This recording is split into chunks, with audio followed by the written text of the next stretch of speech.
Hello बच्चों, Hindi learning channel में आपका स्वागत है। आज कक्षा 10वीं नेताजी का चश्मा क्षितिज भाग 2 एनसीईआरटी गद्य खंड पाठ 10 लेकर आपके सामने आशिमा महाजन आपकी अध्यापिका प्रस्तुत हुई है। बच्चों, इस पाठ की प्रीवियस वीडियो में मैंने आपको लाइन टू लाइन एक्सप्लेनेशन के साथ हर गद्यांश पर आधारित बहुविकल्पीय प्रश्न भी दिए हैं और आपकी बुक की एक्सरसाइज के क्वेश्चन भी सॉल्व करके दिए हैं। इस वीडियो में प्रोवाइड करने जा रही हूं 16 extra important questions with their answers. बच्चों, पुरानी वीडियो का जो लिंक है वो इस वीडियो के डिस्क्रिप्शन में आपको मिल जाएगा। फिर भी आपको कोई क्वेरी हो तो आप टेलीग्राम पर भी, मेरा चैनल है हिंदी लर्निंग बाय आशिमा महाजन के नाम से, आप वहां भी अपना क्वेश्चन भेज सकते हैं और मैं आपको रिप्लाई कर दूंगी। और इस वीडियो के डिस्क्रिप्शन में टेलीग्राम का लिंक भी मैं आपको प्रोवाइड कर दूंगी। चलिए, पहला क्वेश्चन है, लेखक द्वारा वर्णित कस्बे का चित्रण कीजिए। तो कस्बा कैसा था आपको उसके बारे में बताना है, आपको मैंने लिखकर दे दिया है। सेकंड क्वेश्चन है, कैप्टन हालदार साहब के लिए सहानुभूति का पात्र क्यों था? तो वो भी आपको पढ़ के समझ में आ जाएगा कि क्यों था सहानुभूति का पात्र कैप्टन जो था वो हालदार साहब के लिए। थर्ड क्वेश्चन है, पाठ के अनुसार हालदार साहब के चरित्र का वर्णन कीजिए। तो हालदार साहब कैसे थे, कैसे इंसान थे, उनके दिल में देशभक्तों के लिए क्या क्या चीजें थी, ये सारी चीजें आपको हालदार साहब के चरित्र का वर्णन भी आपको इस पेज पे मिल जाएगा। अच्छे से 5 पॉइंट्स में मैंने आपको डिस्क्राइब कर दिया है हालदार साहब का चरित्र चित्रण, वो आप नोट डाउन कर लीजिएगा अगर आपको जरूरी है तो। चलिए, क्वेश्चन नंबर 4 की तरफ आगे बढ़ती हूं। क्वेश्चन नंबर 4 क्या कह रहा है कि नगरपालिका थी तो कुछ ना कुछ करती भी रहती थी। वाक्य में छिपे व्यंग को नेताजी का चश्मा पाठ के आधार पर स्पष्ट कीजिए। तो इस कथन में जो भी व्यंग छिपा है वो आपको मैंने लिखकर दे दिया है। आगे क्वेश्चन नंबर 5 है कि पानवाला किस प्रवृत्ति का व्यक्ति था, यानी कि एक हंसोर स्वभाव वाला व्यक्ति है परंतु उसके हृदय में भी संवेदना है। इस कथन पर अपने विचार व्यक्त कीजिए। तो वो विचार मैंने अपनी वीडियो में इस क्वेश्चन के जरिए आपको लिख के दिए हैं। अगर आपके अपने विचार हो वो भी इसमें शामिल कर लीजिएगा। क्वेश्चन नंबर 6, नेताजी की मूर्ति में कौन सी कसर थी जो खटकती थी, यानी कि ऐसी कौन सी कमी थी। ये क्वेश्चन मैंने आपको एमसीक्यूज में भी दिया हुआ है 4 ऑप्शंस के साथ, और जहां भी देने जा रही हूं। नेताजी की मूर्ति उनकी सभी महानताओं के लिए जरूर उनके कार्यों की याद दिलाती थी, जैसे दिल्ली चलो तुम मुझे खून दो, ये सारी स्मृतियां याद दिलाती थी। लेकिन नेताजी की मूर्ति की आंखों पे चश्मा नहीं था जो उनकी मुख्य पहचान थी, और यही चीज थी जो कसर खटकती रहती थी। क्वेश्चन नंबर 7 की तरफ आगे बढ़ती हूं। नेताजी की मूर्ति पर ओरिजिनल चश्मा देखकर एक और हालदार साहब कौतुक भरी मुस्कान बिखेरते हैं और दूसरी ओर कहते हैं देशभक्ति भी आजकल मजाक की चीज होती जा रही है।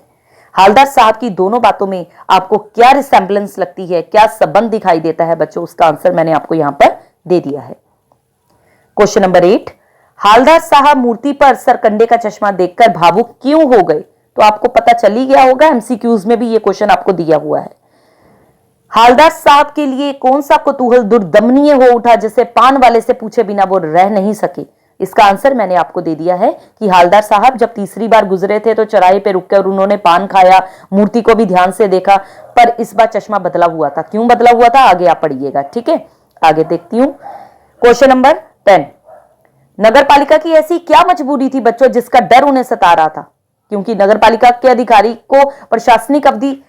का जो प्रशासनिक अवधि यानी कि जो टाइम था, टाइम पीरियड था, वो समाप्त होने का बेस सता रहा था।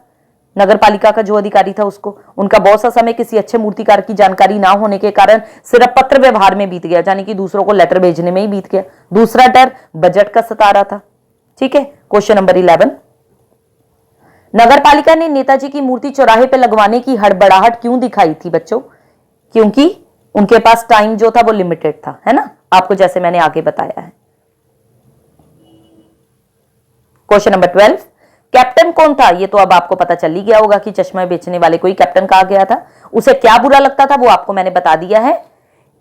कैप्टन एक चश्मा बेचने वाला था और उसे क्या क्या चीजें बुरी लगती थी, इस आंसर में आप अच्छे से पढ़ लीजिए। क्वेश्चन नंबर 13 है, मूर्ति बनाने के लिए स्थानीय कलाकार को ही अवसर देने का फैसला क्यों लिया गया होगा? तो ये निम्नलिखित कारण मैंने 4 पॉइंट्स के अंदर आपको डिस्क्राइब कर दिए हैं। पॉइंट्स में आंसर लिखेंगे वो ज्यादा बेटर रहेगा बच्चों आपके लिए, क्योंकि पॉइंट्स के नंबर मिलते हैं, ठीक है। इसीलिए पॉइंट्स में कोशिश किया कीजिए, अगर ऐसा कोई क्वेश्चन आ जाए तो पॉइंट में आंसर दें। क्वेश्चन नंबर 14, मूर्तिकार के प्रयास को सफल क्यों कहा गया है, सराहनीय क्यों कहा गया है? इसका आंसर भी मैंने आपको पॉइंट्स में दिया है और उम्मीद करती हूं आप भी इसका आंसर पॉइंट्स में ही लिखेंगे। क्वेश्चन नंबर 15, बच्चों द्वारा नेताजी की मूर्ति पर सरकंडे का चश्मा लगाना किस बात का शुभ संकेत है? स्पष्ट कीजिए। तो यह किस बात का शुभ संकेत देता है, मैंने आपको इसमें लिखकर दे दिया है, अच्छे से पढ़ लीजिएगा। क्वेश्चन नंबर 16 की तरफ आगे बढ़ती हूं। नेताजी का चश्मा पाठ से क्या संदेश मिलता है आपको और इस पाठ का उद्देश्य स्पष्ट कीजिए। ठीक है बच्चों, ध्यान से इस पाठ का संदेश पढ़ लीजिएगा। इस पाठ का संक्षिप्त परिचय मैं आपको बता दूं। इस कहानी के माध्यम से लेखक यही बताना चाहता है कि पेड़ पौधों, चारों ओर सीमाओं से घिरे भूभाग का नाम ही देश नहीं होता। देश किससे बनता है? देश बनता है उसमें रहने वाले सभी नागरिकों से, नदियों से, पहाड़ों से और पेड़ पौधों, वनस्पतियों, पशु पक्षियों से, और इन सब से प्रेम करने और इनकी समृद्धि के लिए प्रयास करने का नाम क्या होता है बच्चों? देशभक्ति। नेताजी का चश्मा कहानी कैप्टन चश्मे वाले के माध्यम से देश के करोड़ों गुमनाम नागरिकों के योगदान को रेखांकित करती है, जो इस देश के निर्माण में अपने अपने तरीके से योगदान देते हैं।